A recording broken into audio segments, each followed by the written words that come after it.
നമസ്കാരം, ഞാൻ പ്രജിൽ.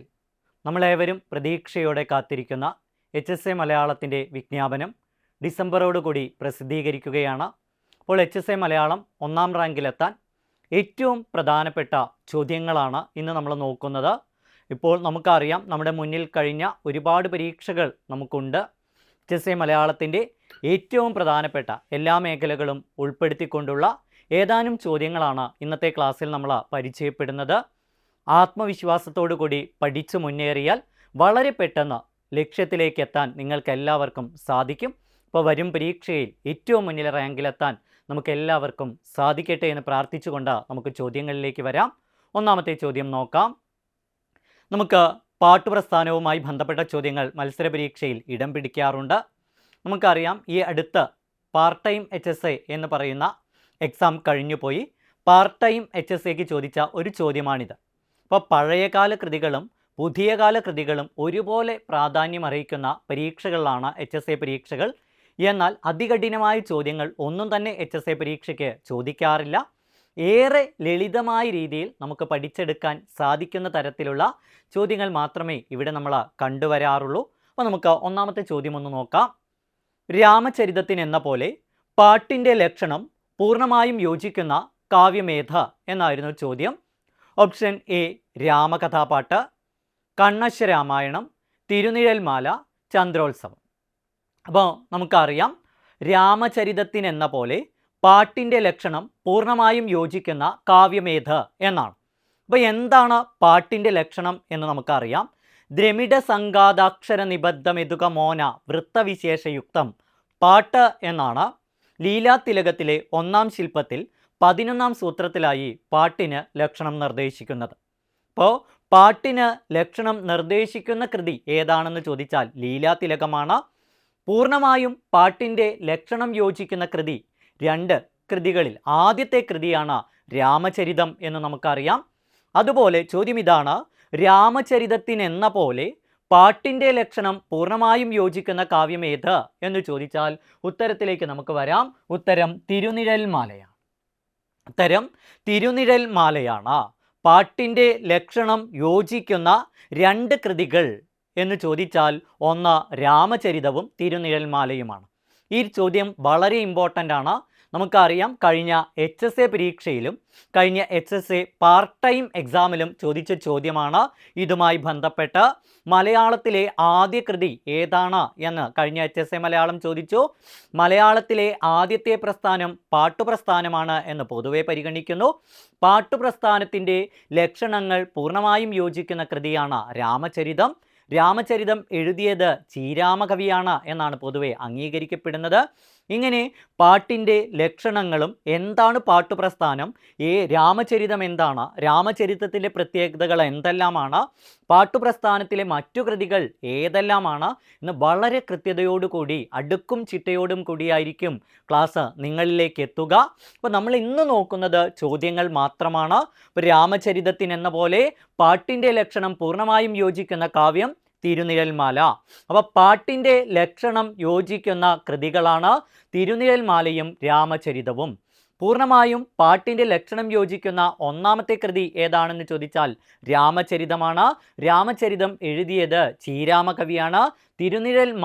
തിരുനിഴൽമാലയാണ് പാട്ടിൻ്റെ ലക്ഷണം യോജിക്കുന്ന മറ്റൊരു കൃതി. ഇത്രയും നമ്മളൊന്ന് അറിഞ്ഞിരിക്കേണ്ടത് അനിവാര്യമാണ്. ഇനി രണ്ടാമത്തെ ചോദ്യത്തിലേക്ക് നോക്കാം. ദ്യോതകത്തിന് ഉദാഹരണം എഴുതുക. അപ്പോൾ ദ്യോതകത്തിന് ഉദാഹരണം എഴുതുക.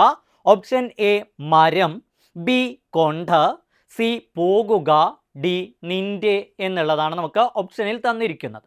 അപ്പോൾ നമുക്കറിയാം എന്താണ് ദ്യോതകം. ഒന്നും നമുക്ക് വളരെ ഈസിയാണ്.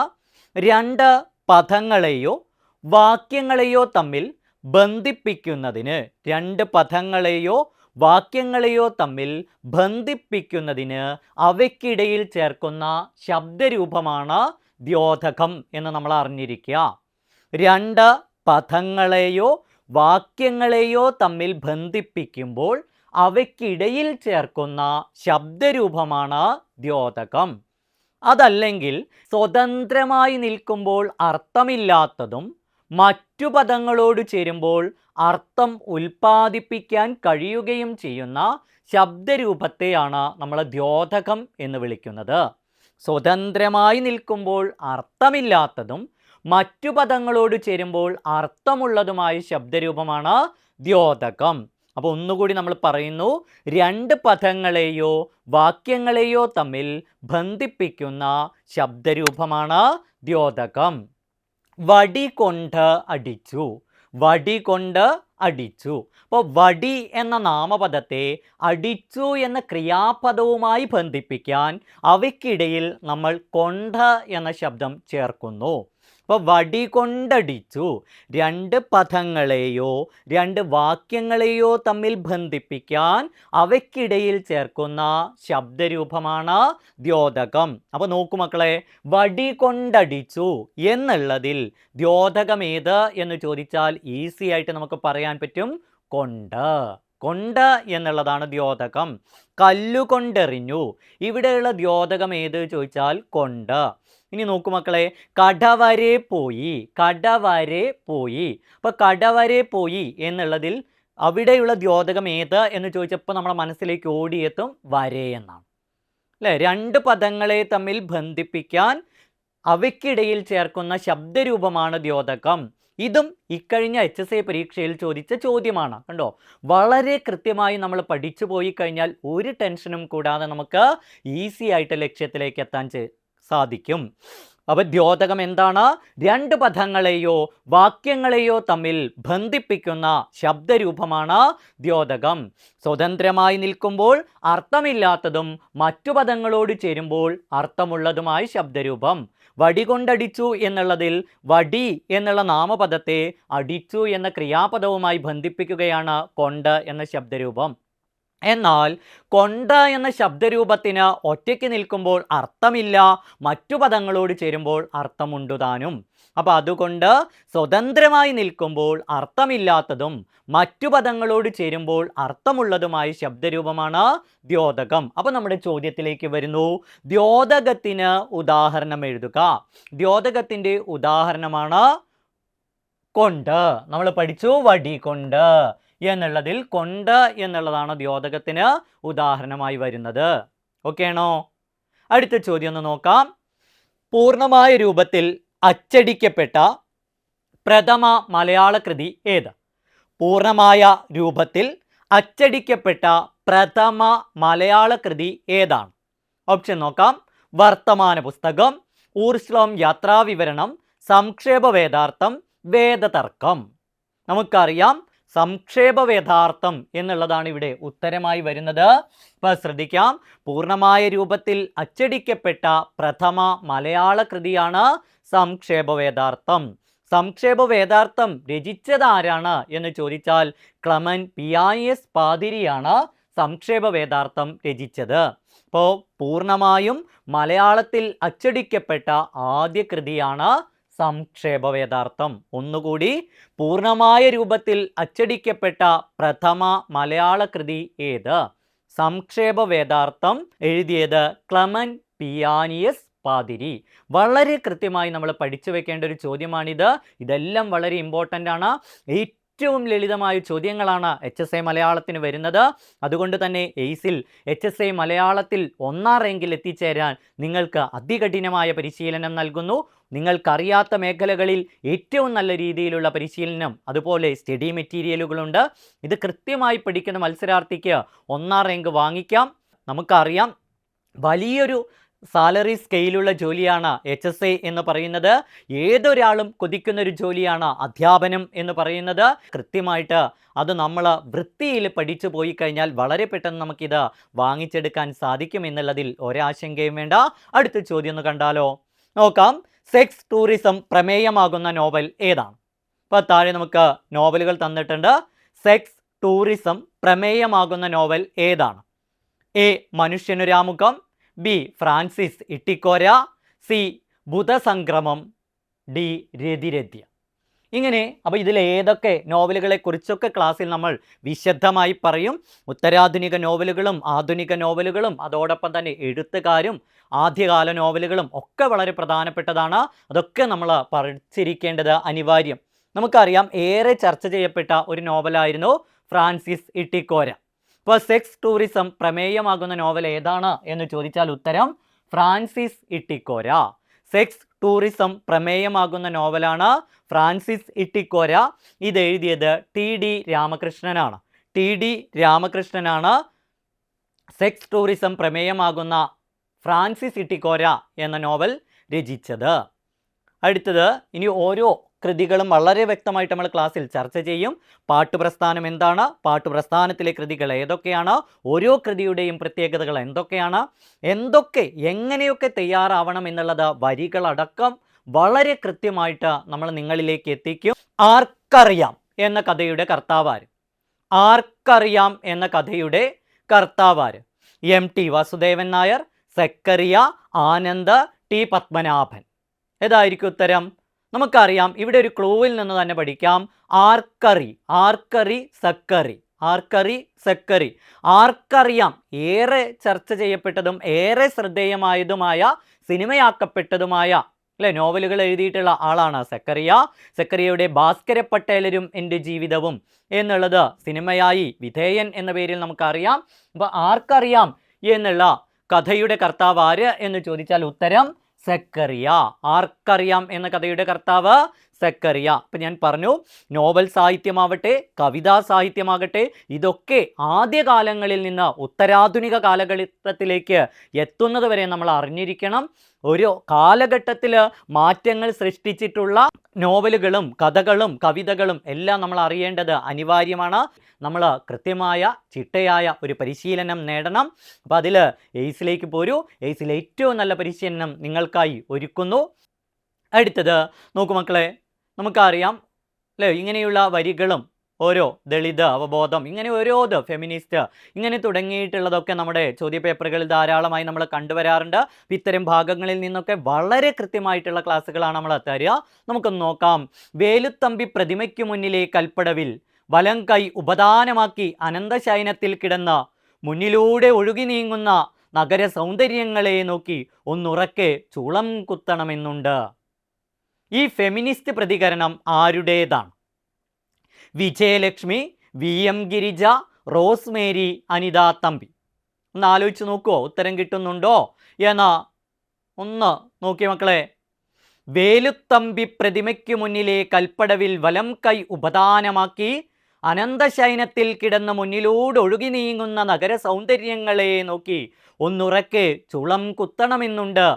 ഈ ഫെമിനിസ്റ്റ് പ്രതികരണം ആരുടേത് എന്ന് ചോദിച്ചാൽ ഉത്തരം റോസ്മേരി. ഇപ്പോൾ ഉത്തരമായി വരുന്നത് റോസ്മേരിയാണ്. ഇപ്പോൾ നമുക്കറിയാം എന്താണ് ഫെമിനിസം, ഏതൊക്കെയാണ് ഫെമിനിസ്റ്റ് വിഭാഗത്തിൽപ്പെട്ട കൃതികൾ, ഓരോ കവിതകളിലും എന്തൊക്കെ അവരുടെ ആശയങ്ങൾ എന്തൊക്കെയാണ്, ഇതൊക്കെ വളരെ കൃത്യമായി നമ്മൾ പഠിക്കേണ്ടതുണ്ട്. അടുത്ത ചോദ്യത്തിലേക്ക് പോകുന്നു. മലയാളത്തിലെ ഓർഫ്യൂസ് എന്ന സാഹിത്യ ചരിത്രത്തിൽ വിശേഷിപ്പിക്കപ്പെട്ട കവി? മലയാളത്തിലെ ഓർഫ്യൂസ് എന്ന സാഹിത്യ ചരിത്രത്തിൽ വിശേഷിപ്പിക്കപ്പെട്ട കവി? Option A Changampuzha, B ONV Kurup, C P Bhaskaran, D Vayalar Ramavarma. ഉത്തരം അറിയോ മക്കളെ? നമുക്കറിയാം മലയാളത്തിലെ ഓർഫ്യൂസ് അല്ലെങ്കിൽ കേരള ഓർഫ്യൂസ് എന്ന് നമ്മൾ പഠിച്ചിട്ടുണ്ട്. ചെങ്ങമ്പുഴ കൃഷ്ണപിള്ളയാണ്. ചെങ്ങമ്പുഴ കൃഷ്ണപിള്ളയാണ്. നമ്മുടെ സിലബസിൽ വളരെ പ്രധാനപ്പെട്ട ഒരു മേഖലയാണ് അപരനാമങ്ങൾ, തൂലികാനാമങ്ങൾ, വിശേഷണങ്ങൾ.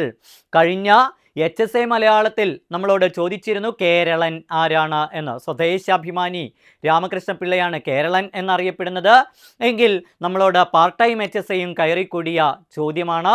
ആനന്ദ് എന്ന തുലികാനാമത്തിൽ അറിയപ്പെടുന്നത് ആര് എന്നാണ്. ആനന്ദ് ആരാണെന്ന് ചോദിച്ചാൽ P സച്ചിദാനന്ദനാണ് ആനന്ദ് എന്ന തുലികാനാമത്തിൽ അറിയപ്പെടുന്നത്. ഇങ്ങനെ കൃത്യമായ അടുക്കും ചിട്ടയിലൂടെയും സിലബസിൻ്റെ മുൻവർഷകാല ചോദ്യങ്ങളിലൂടെ അതിവിശദമായ വ്യാഖ്യാനത്തോടു കൂടിയായിരിക്കും നമ്മുടെ ക്ലാസ്സുകൾ എത്തുക. വളരെ ചിട്ടയോടെ വളരെ മുന്നിലെത്താൻ നിങ്ങൾക്ക് നല്ലൊരു പരിശീലനം സാധിക്കട്ടെ. അപ്പോൾ നമ്മൾ അടുത്ത് വരുന്നു. ചിയ്യയിക്കുട്ടി. ചിയ്യയിക്കുട്ടി ഏത് നോവലിലെ കഥാപാത്രമാണ്? പുലയത്തറ, പുലയപ്പാട്ട്, ചോരപ്പരിശം, കൊച്ചരേത്തി. ഓരോ നോവലുകളെക്കുറിച്ചും നമ്മൾ കൃത്യമായി പഠിക്കും. ഓരോ നോവലിൻ്റെയും കാലഘട്ടത്തിൻ്റെ സവിശേഷത എന്താണ്, ഓരോ നോവലിലെയും കഥാപാത്രങ്ങൾ ആരാണ് എന്നുള്ളതും വളരെ കൃത്യമായി നമ്മൾ അറിഞ്ഞിരിക്കേണ്ടത് അനിവാര്യമാണ്. കഥാപാത്രങ്ങളുമായി ബന്ധപ്പെട്ട ചോദ്യങ്ങളും നമ്മൾക്ക് ആവർത്തിക്കുന്നു. ചീയയ്യക്കുട്ടി ഏത് നോവലിലെ കഥാപാത്രമാണ് എന്ന് ചോദിച്ചാൽ പുലയപ്പാട്ടിലെ കഥാപാത്രമാണ് ചീയയ്യക്കുട്ടി. ചീയയ്യക്കുട്ടി ഏത് നോവലിലെ കഥാപാത്രമാണ് എന്ന് ചോദിച്ചാൽ പുലയപ്പാട്ട്. ആരുടേതാണ് പുലയപ്പാട്ട്? എന്താണ് പുലയപ്പാട്ടിൻ്റെ പ്രത്യേകത? ഈ നോവലിന് എന്ത് പ്രാധാന്യമാണുള്ളത്? പുലയത്തറ, ചോരപ്പരിശം, കൊച്ചരേത്തി എന്ന നോവലുകളിലൊക്കെ ഒരുപാട് പ്രാധാന്യം അറിയിക്കുന്ന നോവലുകളാണ് എന്ന് തിരിച്ചറിയുക. ഇതിൻ്റെ അതിവിശദമായിട്ടുള്ളത് നമ്മുടെ ക്ലാസ്സുകളിൽ നമ്മൾ ചർച്ച ചെയ്യും. അപ്പോൾ ചീയയ്യക്കുട്ടി ഏത് നോവലിലെ കഥാപാത്രമാണ് എന്ന് ചോദിച്ചാൽ പുലയപ്പാട്ട് എന്നുള്ള നോവലിലെ കഥാപാത്രമാണ്. അടുത്ത വരാം. കർഷക തൊഴിലാളി സംഘം രൂപീകരിക്കാൻ നേതൃത്വം നൽകിയ സവർണ നേതാക്കൾ സ്വന്തം വർഗ താൽപര്യം സംരക്ഷിക്കാൻ തൊഴിലാളികളെ ഒറ്റിക്കൊടുക്കുന്നതും തൊഴിലാളികൾ നേരിട്ടു സമരം നയിക്കുന്നതുമായ ഇതിവൃത്തമുള്ള കൃതി ഏതാണ്? നോക്കി ചോദ്യത്തിൻ്റെ പോക്ക്. അപ്പോൾ നമുക്കറിയാം, വളരെ പ്രധാനപ്പെട്ട റാങ്ക് നിർണ്ണയിക്കുന്ന ഏറെ ലളിതവും ഏറെ പ്രധാനപ്പെട്ട ചോദ്യങ്ങളുമാണ് ഇവിടെ നമ്മൾ അവതരിപ്പിക്കുന്നത്. ഏറെ പ്രധാനപ്പെട്ട ചോദ്യങ്ങൾ നമ്മൾ ഇവിടെ അവതരിപ്പിച്ചു. നോക്കാം. കർഷക തൊഴിലാളി സംഘം രൂപീകരിക്കാൻ നേതൃത്വം നൽകിയ സവർണ നേതാക്കൾ സ്വന്തം വർഗ താൽപര്യം സംരക്ഷിക്കാൻ തൊഴിലാളികളെ ഒറ്റിക്കൊടുക്കുന്നതും തൊഴിലാളികൾ നേരിട്ട് സമരം നയിക്കുന്നതുമായ ഇതിവൃത്തമുള്ള കൃതി ഏതാണ്? രണ്ടിടങ്ങഴി, കൂട്ടുകൃഷി, കാറ്റയും കൊയ്ത്തും, ചങ്ങലകൾ നുറുങ്ങുന്നു. അപ്പോൾ നമുക്കറിയാം, ഉത്തരത്തിലേക്ക് പോകുന്നു. ചങ്ങലകൾ നുറുങ്ങുന്നു. ചങ്ങലകൾ നുറുങ്ങുന്നു. TKC വടുതലയുടെ ഏറെ ചർച്ച ചെയ്യപ്പെട്ട കൃതിയാണ് ചങ്ങലകൾ നുറുങ്ങുന്നു. ഇപ്പം ഇങ്ങനെ ഓരോ കൃതിയും അതിവിശദമായിട്ട് അതിൻ്റെ പ്രാധാന്യവും നിങ്ങളിലേക്ക് ഞങ്ങൾ എത്തിക്കുന്നു. അപ്പോൾ കൃത്യമായ പരിശീലനം ഉടൻ തന്നെ ആരംഭിക്കുക. അടുത്ത ചോദ്യം നമ്മൾ നോക്കുന്ന അവസാനത്തെ ചോദ്യമാണ്. ഇത്തരം ഒരു ചോദ്യങ്ങൾ എല്ലാ HSC പരീക്ഷകളിലും നമ്മൾ കണ്ടുവരുന്നു. മൺപ്ലസ് മണ്ടീതു എന്നാകുന്നത് ഏത് സന്ധി പ്രകാരമാണ്? അപ്പോൾ ലീലാതിലകത്തിൽ നമുക്കറിയാം ഒരുപാട് സന്ധി സൂത്രങ്ങളുണ്ട്. അപ്പോൾ ഇത് മൺപ്ലസ് മണ്ടീതു എന്നാകുന്നത് ഏത് സന്ധി പ്രകാരമാണ് എന്നാണ് ചോദ്യം. നസ്തസ്യട, നോനോണ, ലോണോനെ, നേന, ഇങ്ങനെയുള്ള 4 എണ്ണമാണ്. ഇതിൽ മൺപ്ലസ് മണ്ടീതു നമുക്കറിയാം ഇത് ചില്ലക്ഷരമാണ്. മൺ ന എന്നാണ്. മൺ ഈ ഡ എന്നുള്ള ഈ കൂട്ടക്ഷരം കിട്ടണമെങ്കിൽ നമ്മൾക്കറിയാം അത് 2 അക്ഷരങ്ങൾ തമ്മിൽ കൂടിച്ചേർന്നുണ്ടായ അക്ഷരമാണ്.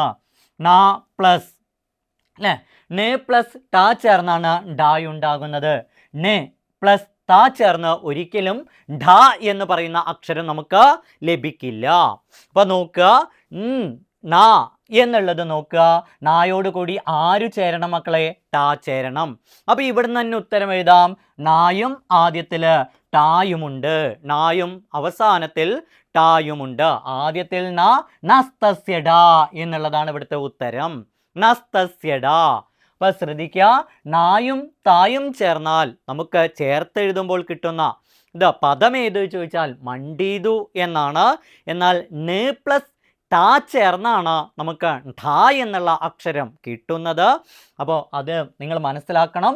ഇങ്ങനെയുള്ള സന്ധി നിയമത്തിൽ നമുക്ക് ഓരോ അക്ഷരവും കണ്ടെത്തി ഇത് ഏത് വിഭാഗത്തിൽ ഉൾപ്പെടുന്നതാണ് എന്ന് വളരെ പെട്ടെന്ന് ലീലാതിലക സൂത്രം പഠിക്കാൻ സാധിക്കും. അപ്പോൾ ഇതിനൊക്കെയുള്ള ഏറ്റവും നല്ല ക്ലാസ്സുകളാണ് നമ്മൾ തരുന്നത്.